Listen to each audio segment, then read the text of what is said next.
Good morning, 10th class. In the previous two classes, children, we did two of our letters, letter to the editor, and then we did the complaint letter. Okay. Before continuing with the next letter, let us do one poem today. Fine. So you could get a break from the things which are being done in continuation. A very interesting poem, children. A poem by Carolyn Wells, wherein she tries to tell us that how can we identify the different wild animals who are there in the jungle. Okay.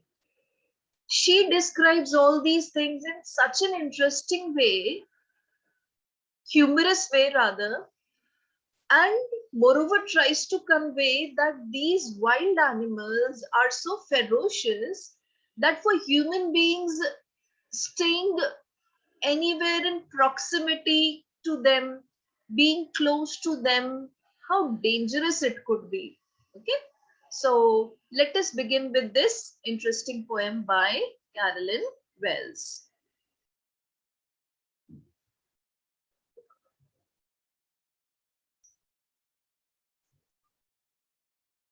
How to tell wild animals.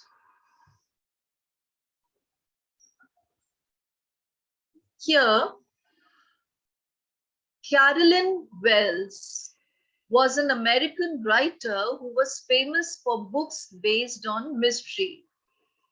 Her famous works are At the Sign of the Sphinx, the Jingle Book, and the Story of Betty. Okay, so a very short introduction of the poet. The main theme, which I introduced you already, still let's have a look at it once again. The poem How to Tell Wild Animals by Carolyn Wells revolves around the dangerous ways to identify the wild animals. The poet tries to distinguish one animal from the other, and she does this with a humorous tone, a lighter tone. She also suggests that it is very risky to be in such a close proximity to these wild beasts. Okay, let us begin with the poem now. You may keep writing the meanings in your books, children. Okay, let's begin with the first stanza. If ever you should go by chance to the jungles in the east, okay, the poet tries to tell us that if you get a chance somehow and you go to the jungles located in the eastern region, and if there should you advance while moving ahead, after going in the jungles and you are moving in the jungles, a large and tawny beast. Large refers to the size and tawny refers to the color of the lion. Yellowish brown color of the lion. Tawny refers to that only. Okay. So advance means moving forwards. Tawny refers to the yellowish brown color. And if he roars at you as you are dying, dying word here refers to the loud roar which can terrify a person to death. Okay, please write the meaning in the book itself. A loud roar which can terrify a person to death. Okay, such a scary sound, that loud roaring sound. So the poet says, if he roars at you as you are dying, dying means you would die listening to its loud roar. So that minute, that moment, you'll be able to identify. What you'll be able to identify? See the last line? You'll know it is the Asian lion. Okay, so see how beautifully first she talks about the appearance of the tiger, and then she also tells a very important feature of the lion, lion, Asian lion, saying that its loud roar can scare a person to death. Okay. Then the next stanza. Or if sometime when roaming around in the same jungles, if you are roaming around, a very noble wild beast greets you. Greets means welcomes you.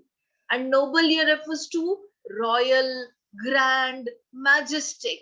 Whichsoever word appeals you, royal, grand, or majestic. So very noble wild beast greets you, welcomes you in the jungle. And this animal has black stripes on a yellow ground. Ground here refers to the skin. Okay, so it has black stripes on its yellow skin. Just notice if he eats you. Just notice if he eats you. Like, see a very small differentiation. When talking about the Asian lion, the poet said that the lion would roar. But here, the tiger wouldn't give you any hint. It would directly pounce on you and eats you. Just notice, means be careful, because the tiger would not give you time and it would pounce upon you and eat you. So be careful if he eats you. This simple rule may help you learn the Bengal tiger to discern. Discern means to recognize or make out. Okay, so if anything like this happens, that you get to go to the jungle, you move forward and a tiger encounters you, the tiger would attack on you, eat you, and if he does something like this, you automatically would get to know that you were a prey to the Bengal tiger. Okay, Bengal tiger to discern. Discern means to make out or to identify. Okay, next stanza. If strolling forth, strolling word refers to a leisurely walking, a very casual walking. Forth, you understand? Moving ahead, moving forth, moving ahead, moving forward. So if strolling forth, a beast you view, you get to see another wild animal whose hide is the skin of the animal, with spots is peppered. Peppered means it is spotted. It is marked with spots all over its skin. As soon as he has leapt on you, leapt is jumped, pounced, attacked. As soon as he has jumped on you, you'll know it is the leopard. So after it's jumping, you'll get to identify that the animal who jumped on you was a leopard with a physical appearance differentiation between a tiger and a leopard. Okay.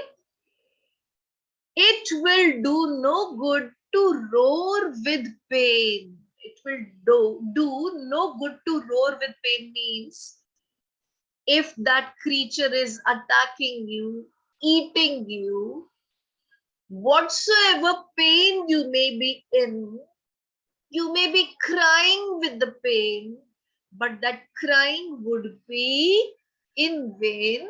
It would be useless because you wouldn't be able to escape from the clutches of this leopard. He'll only leap and leap again. He would keep on attacking on you, pouncing on you, jumping on you, making you die with its attack. Okay, so this was about the leopard existing in the jungle. Further, if when you are walking around your yard, the same open space where you get to be, you meet a creature there.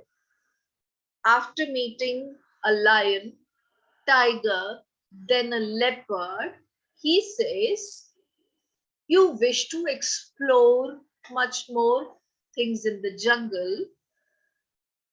You meet a creature there, a creature who hugs you very hard. So for a bear, it is known that a bear would hug you so tight, tighten you to death. Okay? Who hugs you very hard, be sure it is a bear. He would hug you so tightly, so hard, and that minute, that moment, you'll be able to identify that it is a bear. If you have any doubts about that creature being considered a bear, I guess he'll give you just one more caress. Caress refers to the hug, a loving hug. So poet tries to tell us that the hug of the bear outwardly may seem friendly, but it's not a friendly hug. It's a tightened hug, a hug which could kill you, which could make you come across your death. Okay, so if you have any doubt about that hug being a fatal one or a deadly one, then once again the bear would give you another tight hug, a caress. Further, he says, though to distinguish beasts of prey means it's very difficult for a layman, for a normal person, though to distinguish beasts of prey, a novice might nonplus. Novice is a person who's new to a particular thing.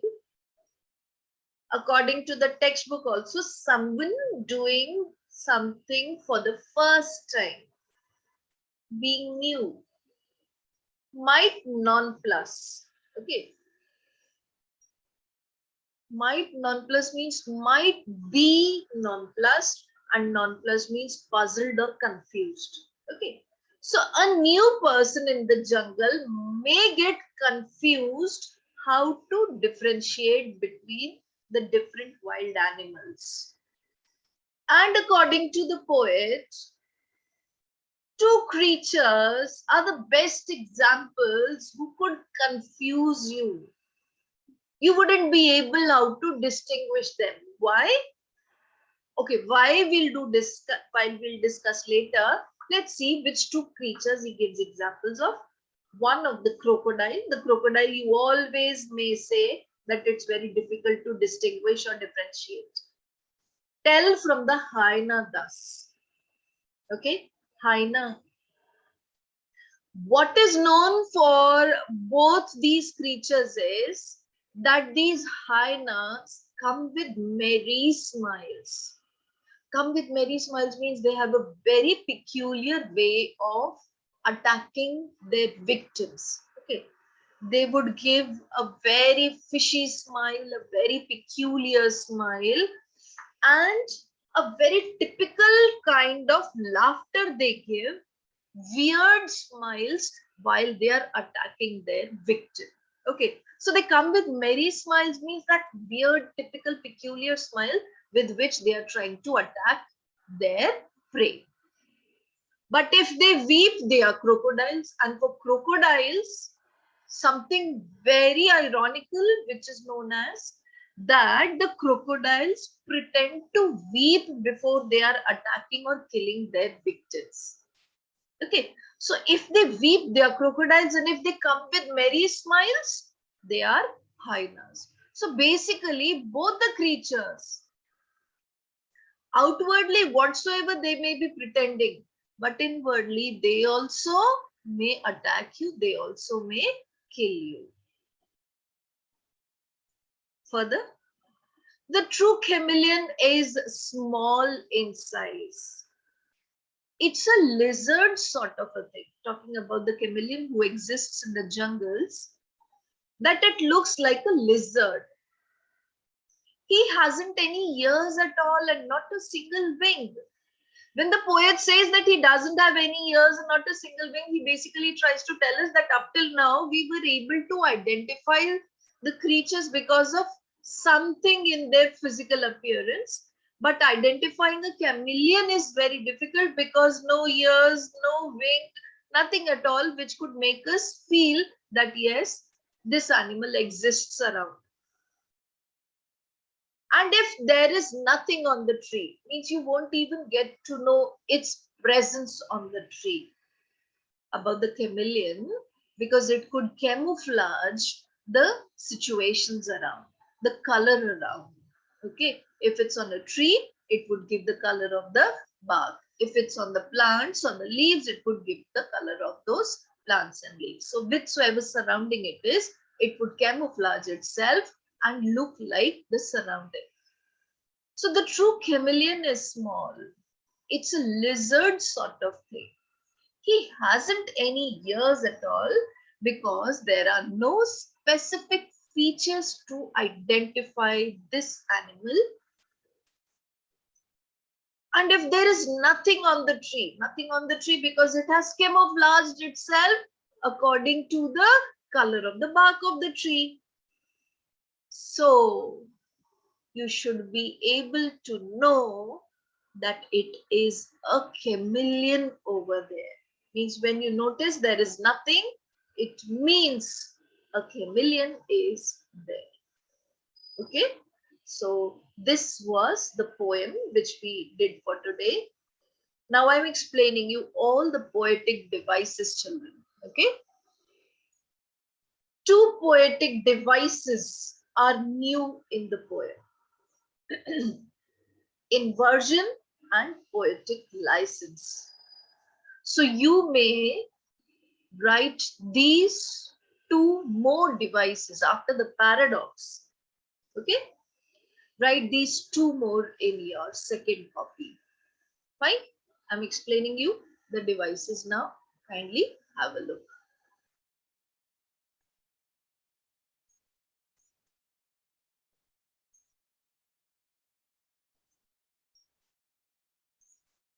First and foremost, the rhyme scheme. You may keep your books open. You may have a look at your books even. A, B, A, B, C, C. Have a look at each of the stanza. The way it's given: chance, advance, east, beast, dine, line. Second stanza: round, ground, you, learn, discern. Next stanza: view, you, peppered, leopard, pain, again. So each stanza we could easily get to know that the rhyme scheme is A, B, A, B, C, C. Fine. Next device, enjambment. Enjambment, you know very well, continuation of a sentence to the next line without any punctuation mark. So here the examples are given that which all stanzas or which all lines do we have enjambment.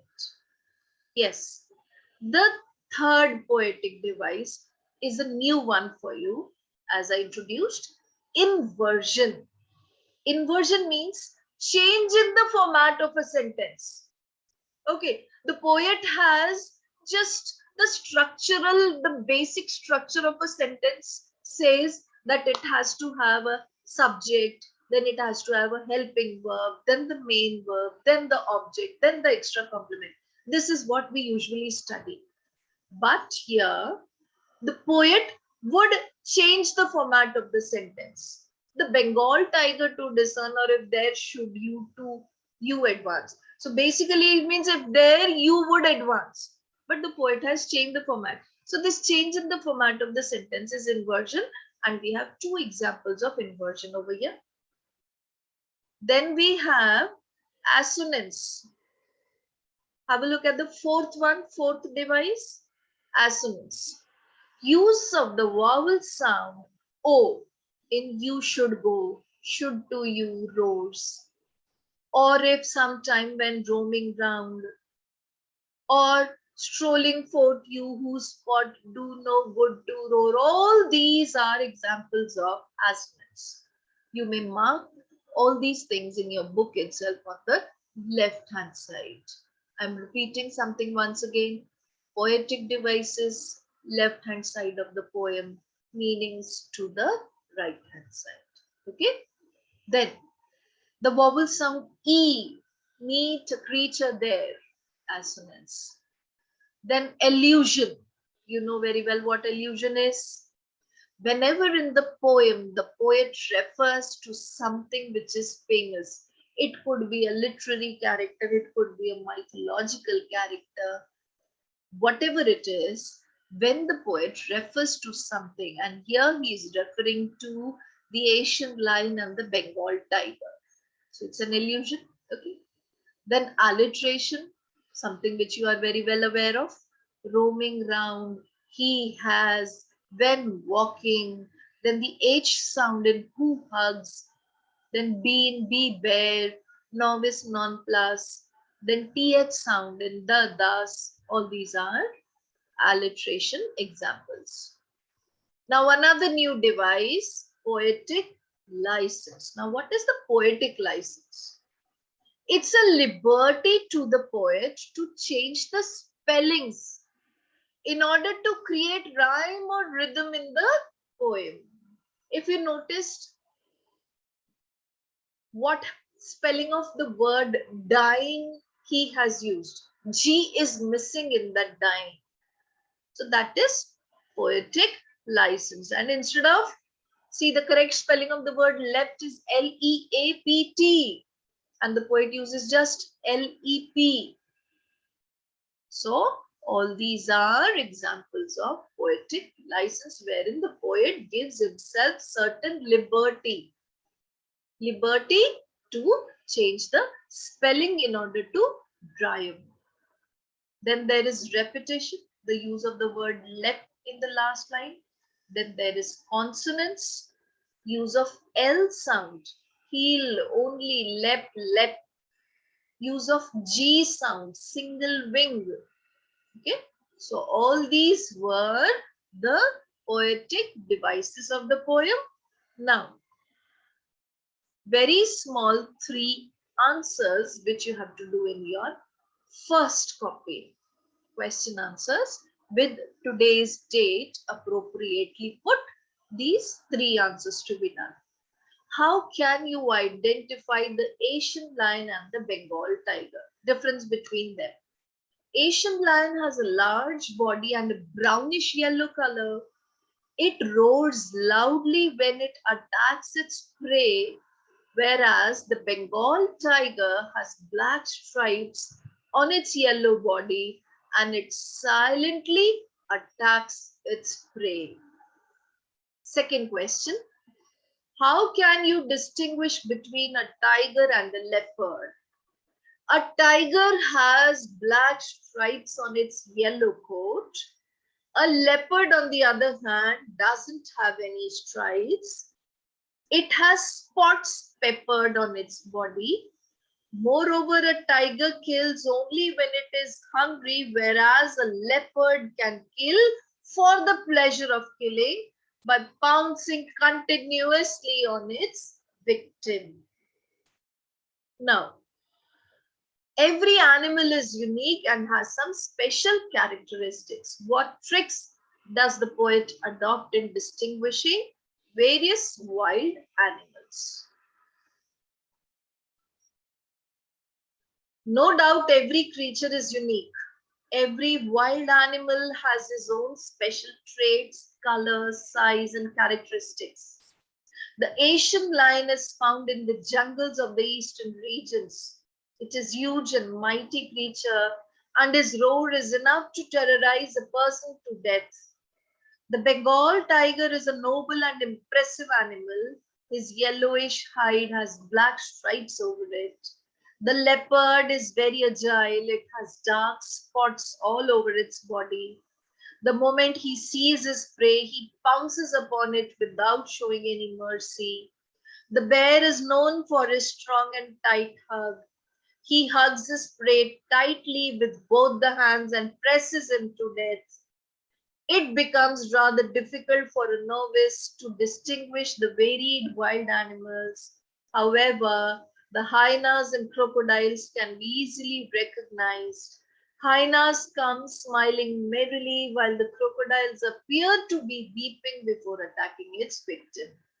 The chameleon is a small lizard-like creature without ears or wings. He can camouflage to his surroundings and you could not make out his presence. Okay, so poem completed, explanation done, poetic devices done, question answers done. Okay, now you all are expected to do the work in the first copy as told. Write the poetic devices in the book as explained to you, and other than that, the meanings also to be written simultaneously. Okay, goodbye children, take care, keep studying, be regular with your studies, and along with that, take care of yourself, take care of your parents, take care of your grandparents. Okay children, have a nice day.